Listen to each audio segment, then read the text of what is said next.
So what I was thinking is really simple. We'll start shooting some poses here because the lighting is, you know, by tradition is kind of here the way to do it, just to capture that Gold's Gym feeling. So Stan, how do you feel after this first victory here, you know? Tell me how you feel. Yeah, you know, I guess it still hasn't hit me yet, man. You know, I just wanted to make sure that I look my best, especially in my pro debut. You know, I took several years off. But I think what's hit me the most is I can't believe I actually qualified for the Olympia in my first shot. I was only intending on doing these 3 shows at Jacksonville, Tampa, and Europa. You know, I was really nervous about making my pro debut and making sure I looked my best because I took a 3-year layoff. After turning pro in '06, you know, I just kind of lost the urge to get back on stage for a while. You know, I really wanted to crack down on getting my business back up to par with my personal training. I started doing a lot of celebrity training and working with notable clients such as like Dr. Dre. So I ended up signing a year contract where we actually did some traveling. We traveled around the world, so I was his exclusive trainer. So basically that took a lot of time out from training. So basically I just worked on that. I worked on opening a new gym and bought a new house. So a lot of projects, a lot of things came into play. So it wasn't until now where things are starting to settle down where, you know, I can actually concentrate more on myself and bodybuilding. This is one of my rides right here. This is the Chrysler 300C, the Hemi. Fixed it up with the Sony rims, got some 22s, did a lot of engine work on it. Got the full exhaust system put in. You know, put a little bit of work. This is my work car. I like to drive this around daily. It's a big car. I like to ride a car with a lot of big space.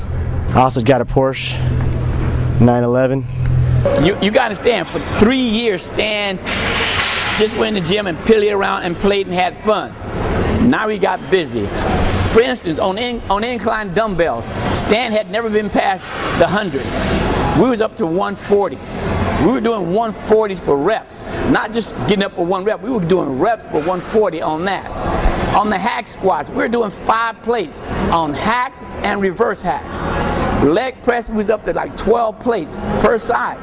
Now, we're thinking about vitamin. We're doing repetition. Trust me, we're doing anywhere from 15 to 20 reps with 12 plates. And before that, it was never there. So anytime you start using heavy weight like that, you're going to put density to that muscle and you're going to start to feel that leg out. And the repetition is going to give you the volume that you need to make sure that it stays nice and full. Understand, Stan has good symmetry. And all we had to do was try to fill those body parts out first. I think one of the key things is volume training. And what we did is we tried to go heavy to put that mass there from the heavy training, and it worked for us. Just before I started my prep for the Jacksonville Pro, I had a bit of a lipoma. This is back in February. I went and got it looked at, and it was suggested by the doctor that I have it taken out because it was getting pretty big. It grew to the size of a golf ball. So I went to a plastic surgeon. This was in, I believe it was May. The procedure was supposed to be pretty easy. They just cut you open, remove the fatty tissue. The problem is I had a pretty big chunk and it's pretty deep. When they removed it, they cauterized me, they closed it back up, but they didn't stop all the bleeding.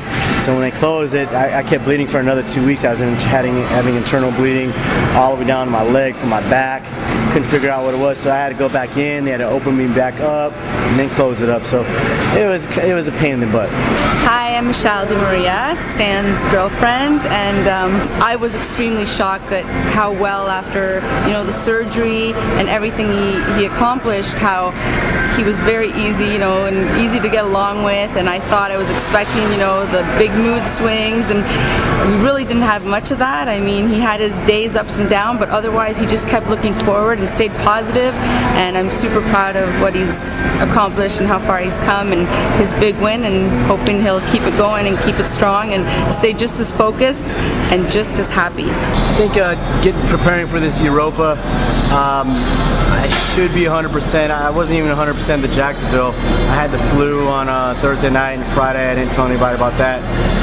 But what difference was that going to make? I still got to enter the show. So mentally, I didn't feel like I was 100%. The flight messed me up a little bit. I didn't anticipate holding that much water when I got off the flight.